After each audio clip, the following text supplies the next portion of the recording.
BJP by BJP খেকলাইমানি কক্তমা মিলন পদ্মরা সিনি কক্ষে অবদিহাই Tripura হাস্তিও BJP ইয়াফানি Simin তুবুই ফাইনাই বরকনো ফিয়াবা Biplab Deb সকলাইমানি ইয়াগুলো আগিনি কসাম BJP খাইনাই রংনো বেবাকনো সাবকে নরজাক বাইখ্যা অবতেহাকে খ্লাইজাকমানি নরগै बेलाइखेनो बुखा दुलाइख्या कसाम BJP खाइनाय रक अबतेहाय ख्लाइनो मुंसाफानो चेरजाया मनि बागै बरक साकसाक बाय थांनि पार्टीनि बुमुंनो आदि बिजेपि हनै फारै नाखा ते बिजेपि नि इंगैनो बरक बातायनानि बागै ताक्लाय लोकसभा चौमारिओ नमिनेशन ब रलाइखा हनै साइखनारखा मिलन पद मरासिं আজকে আমরা 2024 যে লোকসভা নির্বাচনে আমরা আদি বিজেপি কিন্তু আমাদের পার্টির রেকগনাইজ হয় নাই এখনও আমরা ইন্ডিপেন্ডেন্ট এবং আদি বিজেপি নিয়ে লড়ছি আমি বিগত দিনে বিজেপি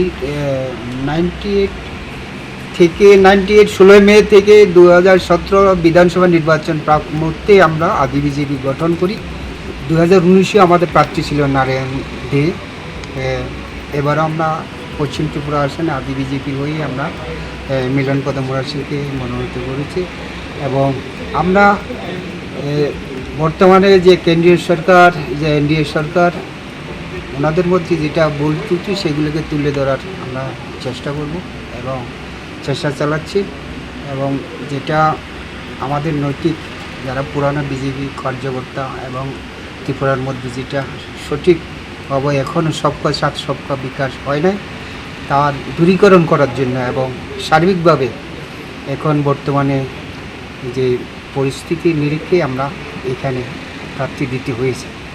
আপনারা কি আগে বিজেপি করতেন? হ্যাঁ আমি বিজেপি করতেন। আমি 2014 সালে আমি পূর্ব ত্রিপুরা লোকসভার প্রার্থী ছিলাম এবং বিজেপিতে আমি 3 বার বিধানসভাতে লড়েছিলাম 2003, 2008, 2013। এখন তো আপনাদের সরকার রয়েছে, কেন আপনারা আদি বিজেপি গঠন করে দিচ্ছেন? আমরা 2017 থেকে আমাদেরকে আমরা অল পোস্ট হোল্ড করেছি কিন্তু আমাদেরকে বিপ্লব দেব যখন সভাপতি হয়েছিল তখন আমাদেরকে একটা বোর্ড কমিটির সদস্য বা সভাপতি বা কোনো এই দায়িত্ব পর্যন্ত ছিল না। আমাদেরকে সব ডিঙ্গিয়ে এই যে ক্যান্ডিডেট উনি 10 বছর শান্তিবাজার বিজেপির মণ্ডল সভাপতি ছিল হীরামণি দেববর্মা, উনি সিমলা কেন্দ্রে বিজেপির প্রার্থী ছিলেন 2013-তে এবং 16টা ব্যাগলেশন এই জনজাতির ছিল। এখনো কিন্তু আমরা সারা রাজ্যে পুরানো বিজেপিরা খুবই কষ্টে আছে, বঞ্চিত আছে।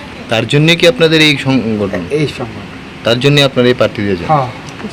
পূর্ব আসনে কি আপনাদের প্রার্থী দেওয়ার কোনো পরিকল্পনা? পূর্ব আসনে আমরা প্রার্থী দেওয়ার আছে। গতবার আমাদের প্রার্থী ছিল সুবীর কুমার জমাতিয়া, সে এখনও পেপারসগুলো ঠিক করতেছে এবং আমরা ওইখানে নির্বাচনের ঘোষণা হলে আমরা ওখানে প্রার্থী দেওয়ার চেষ্টা করি।